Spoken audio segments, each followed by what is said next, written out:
Hi all, welcome back. It's great connecting. I've just briefly introduced Deepika. It's really wonderful introducing my ex-colleague. I've known, she is very enthusiastic, very active, right? Even trips, everything she used to organize. I was wondering how come she do with such a zeal and energy and passion, right? And technology as well. Now she is currently the joint director of CDAC. So please give her a big round of applause for spending her weekend, okay? Like it's precious, right? So being working professional, it's great, it takes great, intent to contribute to and communicate, give back to the society. So now I hand over to Deepika. Thanks a lot, Deepika, for spending your precious time with a student community and faculty and for us. So let me start with the presentation.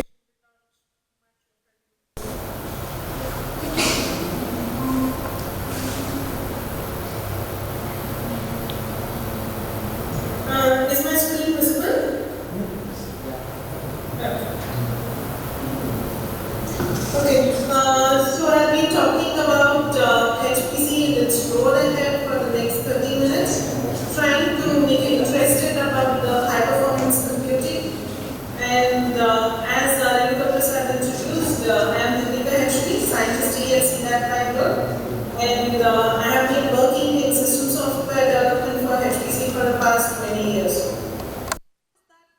Or why is this HPC something different from any kind of programming what you do, right? So the very first thing, what we say, like in simple words, what we can mention what HPC is. Use of the infrastructure along with parallel computing techniques to solve complex computational problems which you cannot solve using your normal desktops or small servers, right? So this is the main three emphasis would be on the infrastructure, that is the kind of systems or computers what you use. Second is the technology over and above your normal programming languages like your C, C++, Java, whatever programming you are using. The parallel computing techniques what will be applied on these particular programming languages to solve the complex computational problems. So what is this high performance computing does is, it is the practice of aggregating the best computing power to deliver the superior performance. So the main concentration is about performance, to get the best performance out of the system what we have. It means extracting the best amount of performance per core. Now even the small mobile is a computing device, right? So it has around 8 small cores, right? That means you can run parallelly, you can run 8 processes. Similarly, if you take a smaller system, you might have some 8 cores itself or the bigger cores. Or if you take servers, they might have some 12 to 24 cores. Whereas when we talk of HPC, the best form of infrastructure of HPC is a supercomputer.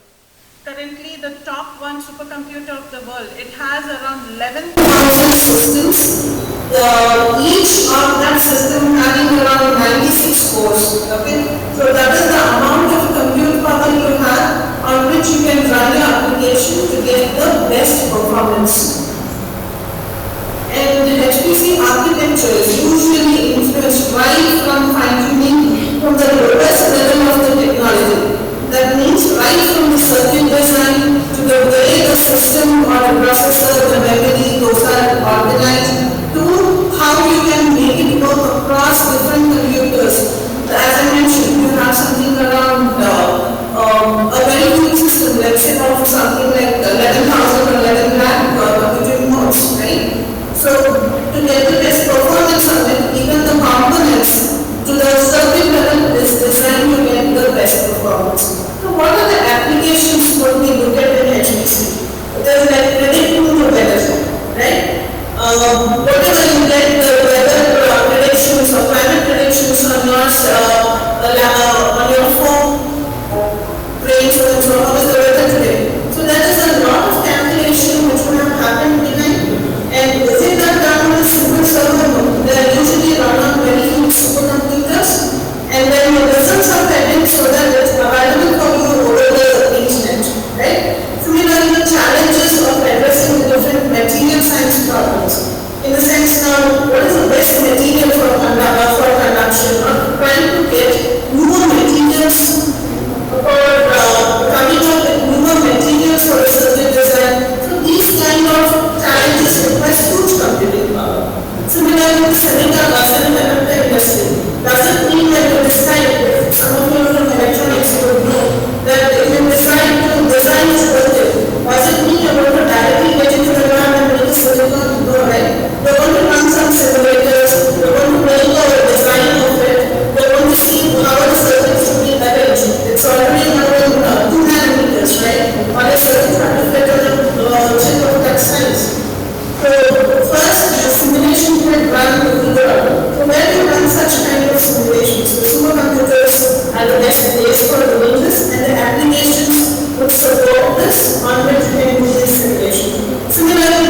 XI terms of number system, I can call it as quintillion operations. That would mean after your billions, right? Billions, billions, trillions, quadrillion, and then quintillion, right? So quintillion floating point operations per second can be performed on this machine and sustain continuously. How much of this floating point operations can you run on this machine? It is around 1.7 exa, that is 10 to the power of 18 floating point operations, or you can say as 1.7 quintillion floating point operations per second. That is the and what about what we have in India? The fastest machine is called as Hyderabad, and the peak what it has reached is the peak what it is petaflop. When we say peta, it is 10 to the power of 15, right? So that makes it in the number system, it's a quadrillion, right? So we are able to get a peak of 13.17 quadrillion floating point operations per second, or we call it as petaflops per second, okay? And the max, the sustained what you can get is 8.5 petaflops per second. So these are the biggest machines, the biggest machine in the world, and the biggest machine what is available in India. And I am very proud to say Hyderabad is hosted by CDAC and it's in CDAC today. So what is a supercomputer? I mentioned infrastructure, right? So the best kind of infrastructure for high performance computing is a supercomputer. There are others like your grid, cloud, maybe the next time I try to cover the other infrastructure. But the best kind of infrastructure that can be used for high performance computing is the supercomputer, right? So when I say back again, what is high performance computing? It's a way of combining the compute power. So in our case, let's say using a supercomputer along with the primary computing techniques to solve complex problems, like the problems what I mentioned here, right? So what are the other kinds of infrastructure? When you see a supercomputer, this is how a supercomputer will look. Each of these racks will have multiple rack kind of nodes which are stacked one upon the other, okay? And multiple such racks together forms a supercomputer. But with the user, it is a single computer. The interface is single computer kind of an interface, okay? So supercomputer is a tightly coupled computer which work together to give the picture of a single computer. What is the other kind? The basic one. You all are engineers, you all have used your labs, right? In your college, the labs what you have, the distributed computing, right? The different systems in your lab computers, they are connected usually to a network switch, right?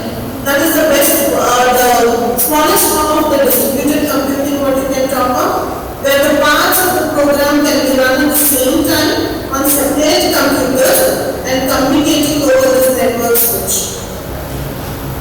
Then the third is the grid computing. This is more of aggregation of these different kind of systems. Like you have a supercomputer, it's usually in a single place, right? What if I am able to aggregate different supercomputers all around India and I am able to provide with a single interface to the user?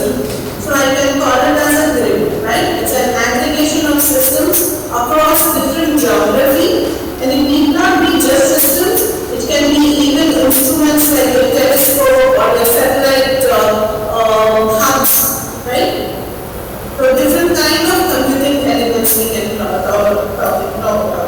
And the second and the last one is cloud computing. Most of you would have used AWS or any kind of cloud service to do your projects, right? So what is cloud computing? It's just it's an on-demand service where the availability of your infrastructure is available to you over the internet based on your use, right? And what are the different kinds you have? Infrastructure as a service, then you have your platform as a service, and software as a service, right? So these are the three main kinds what you find. So among these, all these different kinds of infrastructures what we can use to solve this particular complex problem, supercomputer is considered the best because it is all about getting the best performance right from the circuit level. So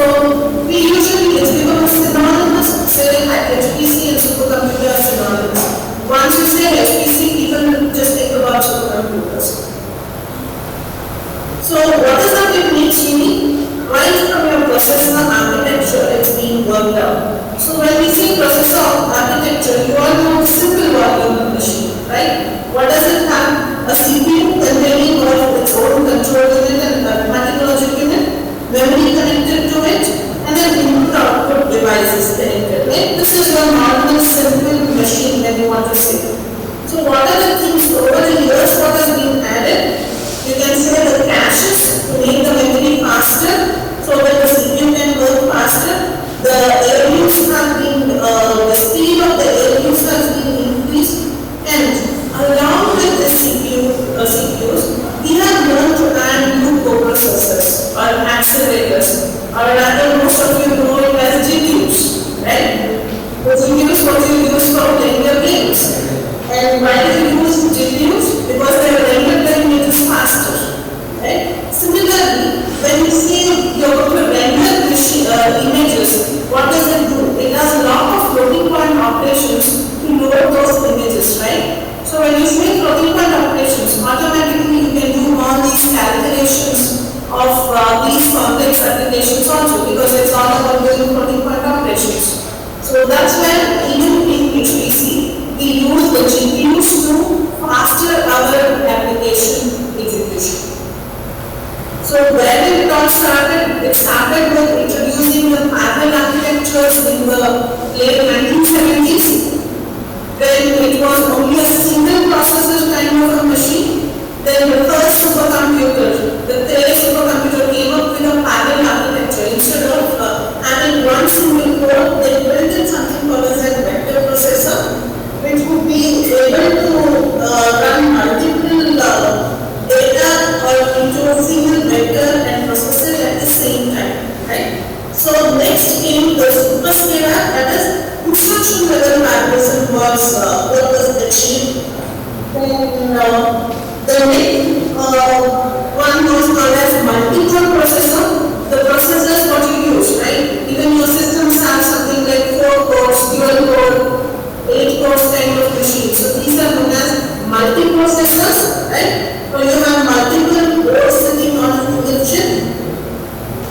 And then came the multi-chip modules, that is the dual socket, 2-way socket, 4-way socket. Most of your laptops will be dual socket, right? That is 2 socket, each socket having some n number of CPUs. So within a socket, n number of CPUs, you can call it as multi-core. When you have multiple such sockets within your system, then it's using the multi-chip module. Then now, the next level of increment was increasing the number of such cores within a chip or within the socket. So these are the kind of architectures called as symmetric multiprocessor, so that you have a shared memory, and whatever work you do on one CPU, the results can be shared with the other CPUs. So shared memory mechanism can be utilized the test. And currently what we have in our systems or in our supercomputers, we have around 128 cores per socket. This is the biggest kind of single socket machines what we see. And the same, the smaller versions would be your servers, and further smaller versions are your laptops. With, if you're using Intel, now you would be using Skylake machines, right? Maybe with something like 8 cores, 12 cores, or 24 cores per socket.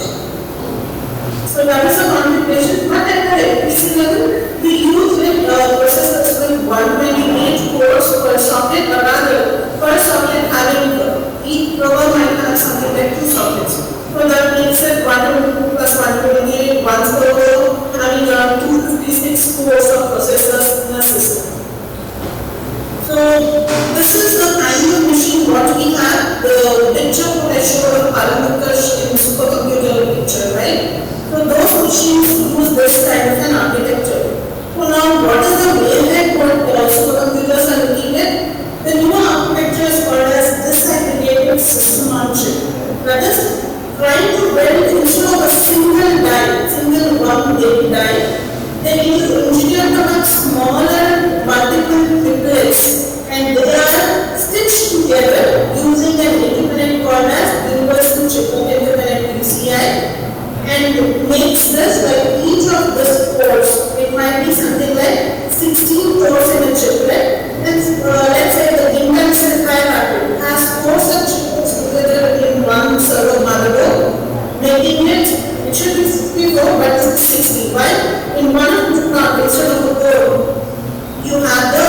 controller. So currently the Sapphire Rapid, the biggest configuration what they have is around 60 cores on motherboard. Similarly, AMD, Genova and ARM also use a chiplet design.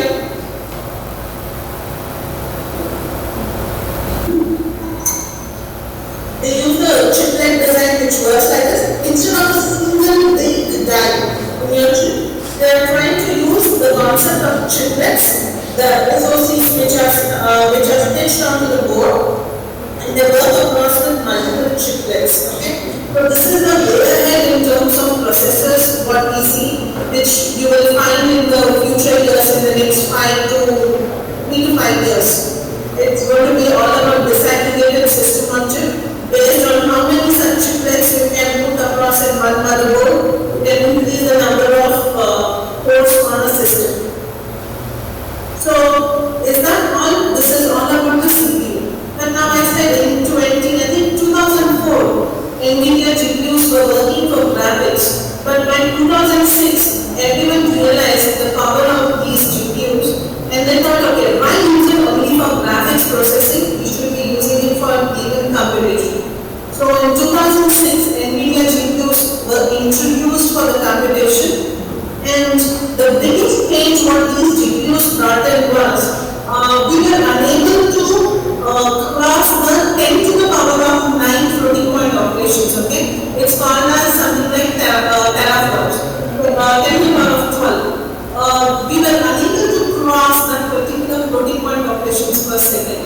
But in 2010, these GPUs were introduced into the normal CPU as an accelerator, because of which we were able to cross the barrier of the 10 to the power of 12 floating point operations, and we were able to achieve the petaflop systems. That is 10 to the power of 15 floating point operations per second was we were able to achieve along with the CPU with the accelerators like the GPUs. The first system was announced in the year 2010, and that system was from China, and it continued to be the top #1 system for continuous 3 to 4 years. And until the next systems again from the US which came in using the GPUs back again. So now GPUs are an integral part of computing. Though they are the accelerator and CPU is your main processor, but the current systems for computation cannot exist without an accelerator. Currently we are using GPUs. What we are looking ahead? We are looking ahead for different kinds of different kinds of accelerators, like your quantum processors, we call it as QPUs, and we are looking forward for neuromorphic computing. These are the different kinds of accelerators what we are looking forward for improving the performance for the computers. So, which are the companies which are providing the GPUs? Currently, we have the NVIDIA, Intel, and AMD, which provide these accelerator cards, the GPUs, and along with it comes the programming language environment also, right? On a CPU, you can use your C, C++, Java, Fortran, any kind of these languages. But to execute your program on these GPUs, you need to use the programming languages provided by these particular industries, like NVIDIA promotes CUDA, Intel promotes ValiAPI, and AMD promotes Rocket, or internally the programming language is called as HIP. So what is the processing power of these? The latest NVIDIA accelerator GPU is called as Hopper H100, right? It is able to give you around 60 teraflops, 10 to the power of 12 floating point operations when using FP32 instructions, or if you are able to use FP16, then it is able to give around 1000 teraflops, one single GPU, which is added to your motherboard on the PCI slot, right? So, and how many GPUs or how many cores does it have? It has around 14,592 FP32 cores on the GPU. Similarly, AMD has the latest offering is called as MI200. So that is able to work at around 45.3 teraflops for running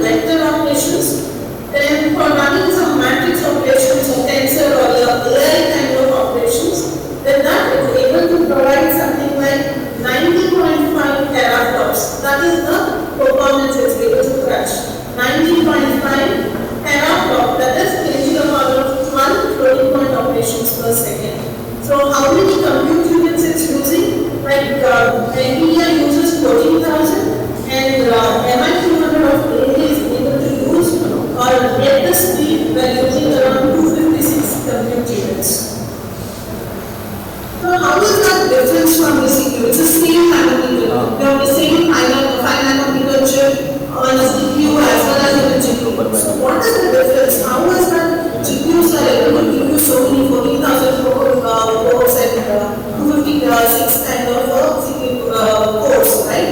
That's all in the arrangement how it is done. On a CPU, you have a cache and a control which is quite huge so that all the operations are synced across the different cores, CPU cores.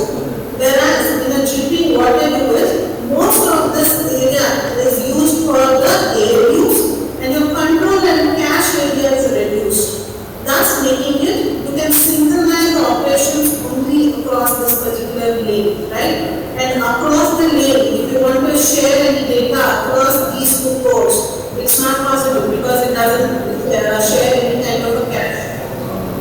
So this is the main difference between your CPU and GPU working layout or architecture, you can say. So what is the supercomputing evolution? It started in 1961 with IBM machines, and it's moved on to since 2004 the vector processors which came in 1970, 1985, and similarly.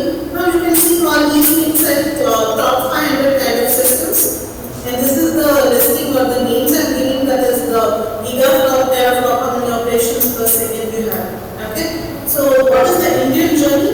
Indian supercomputers journey started with the denial of a supercomputer to be handed over to India by the US government. So that led to the creation of CDAC. And within the first 3 years of the company or the government or the establishment of CDAC, the first supercomputer of India, Param 8000, was brought up, and it was able to give a performance of 1 gigaflop in 1991, and it was the second powerful machine in the world then. So this has been the journey of CDAC, and rather the Indian journey of supercomputers from Param 8000 to Ionox today with 200 AI petaflops. So, talking about other programs, each of these programs when you are using on a single machine, along with your C, C++ programming, if you add something called as threading, right? OpenMP or P-threads, you can get better performance. Similarly, for allowing communication across different nodes, we use programming languages called as MPI and PCAS. And similarly, for accelerators, we need to use or we need to learn and put in something called as CUDA or OpenACC or OpenMP4, right? So now there is a new set of paradigm called as heterogeneous programming. That is called as SYCL. One of the best known implementation is SYCL. So you can just use the SYCL program and you can run on any architecture, any of these GPUs, whether it's NVIDIA, AMD, whatever it is, right? And across different machines also. So this is a new kind of programming language what is being introduced and what is being popularized in the HPC. So this is a sample program. It's a vector addition. Okay, if you look at it, vector addition is what is being done, but using the OpenMP pragma. When you combine it using one of these compilers, GCC, ICC, or PGCC. Similarly, this is for an NPI program to run across two different systems which do not have a shared memory, right? Where your communication has to happen over the network. So in that case, you are going to use the message passing interface and its programming APIs to send across the thing, and it's the same vector addition what I am showing. Similarly, if you are using an NVIDIA accelerator, you will have to use a PGCC compiler, and for this vector addition, you will have to add a pragma or something to make it run on the NVIDIA GPUs. And this is what I said, okay, now instead of if I want to use NVIDIA, I need to use CUDA, if I want to use AMD, I need to use it. So rather learn one single parallel programming paradigm called as SYCL, and the same program can run on either on any CPUs or GPUs. Okay, and the two compilers like Intel has its ICPA, and CDAC has come up with something called as PowerCC, which is available for use for everyone and it's open on the GitHub. So as I mentioned, these are the different computing units, right? And to write your program on these, you have different programming languages and paradigms. So that makes it very complex. So that's where we came up with something called as the PaaS ecosystem, where you code once and you can execute on all the architectures irrespective of the company and vendor. So this was the ecosystem what we have built, and the compiler for this was built based on the CDAC 2020 open standards. And currently this compiler works across the Intel, AMD, NVIDIA, Ampere, Fujitsu, IBM, and on the GPU side both NVIDIA and AMD. And this is the performance what this particular compiler has been able to achieve. If you look at it, it's on par and sometimes better when it comes to the time executed, right? And even on a cluster, it's able to give you kind of on a pure NVIDIA you get something like 2.95 seconds. So I think it is speed up of around 10x, right? And this particular compiler and programming is freely available for use. I would ask you people to work this out. You can download it right from ASMedia.in or other data. If you click in on this link or the QR code, you'll be able to use it. Active programs are available so that you can use. And you're open to contribute back to this. It's an open initiative and we are trying to build in this ecosystem into the Indian HPC community. Thank you.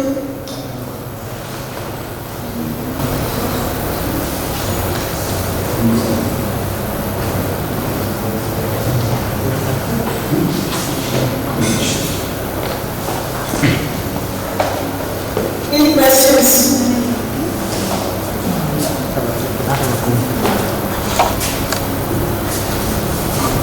Any questions? Yeah, thanks for I really felt like globally in action. I know it's a short 30 minutes, but you covered the breadth and depth of technology. Many things I learned. The session was really enlightening. Okay, the CISL one, which I was not aware, awesome. That is giving the virtuality across the different hardware vendors. That's awesome. So, and you covered the history of the supercomputing, the latest happening, and another 5 to 10 years. This is what the scientists bring in, right? So they give the vision, right, which we should be working on in learning. That's where we were emphasizing on to focus on the research areas so that you are much ahead. You shouldn't be fighting with the systems. You should be ahead of the system. Thanks a lot, Deepika. I know being a woman is very challenging to do multiple roles, and glad that you are in such a wonderful position, and it's really inspiring. Thanks a lot for your session. Thank you. Thank you for inviting me. Thank you, and hope to see you people working on one of the panel programming aspects also. Absolutely, yeah. So good. Yeah, a lot of interest and enthusiasm. Great. Thanks for coming. Thank you.